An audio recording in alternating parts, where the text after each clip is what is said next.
DOJ actions in particular a couple of weeks ago.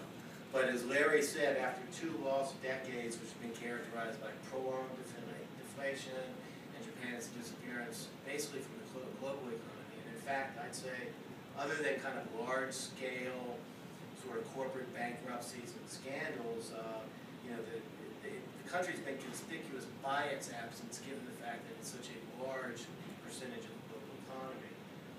But in that period, of course, we've had the rise of China as an economic powerhouse in Asia. So I think within that, say, within the 20 years or so, particularly in the time period that I was in Japan and the non-performing loan business was growing in Japan, there was, well, the Japanese banks were obviously, it was an era of weak financial system in Japan, distressed markets, and that era has finally replaced now, has been replaced by cash-rich corporations, which evolved as a result of the leveraging process throughout the economy, throughout the financial system in Japan over the past 10 years. So now I think we're in a position almost full circle from where we were when I started my banking careers, where the Japanese banks are arguably some of the healthiest financial institutions globally.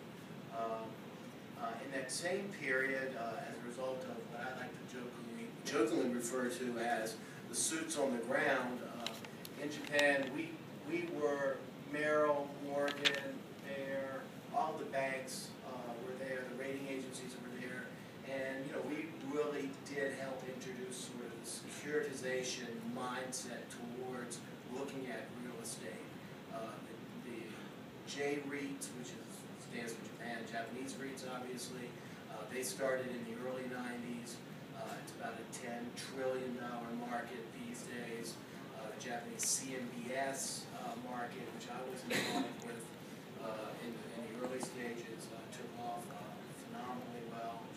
We did well, and again, we brought over the models that I was using in the mid-90s in New York and really localized that for the Japanese market. And I think what's key to that is we started sort of that securitization process and approach to business beginning about 2000, 2001, using sort of the mid-90s models. So the product that developed in Japan was essentially the plain vanilla securitization product that I think is a very successful wheel, if you will, for doing that business. CDOs, we never really had CDOs in Japan. We certainly didn't have any synthetics involved in that market. So when the market did turn, everybody could really understand what the distressed collateral was with regard to the workouts in CMBS. So same as in the U.S.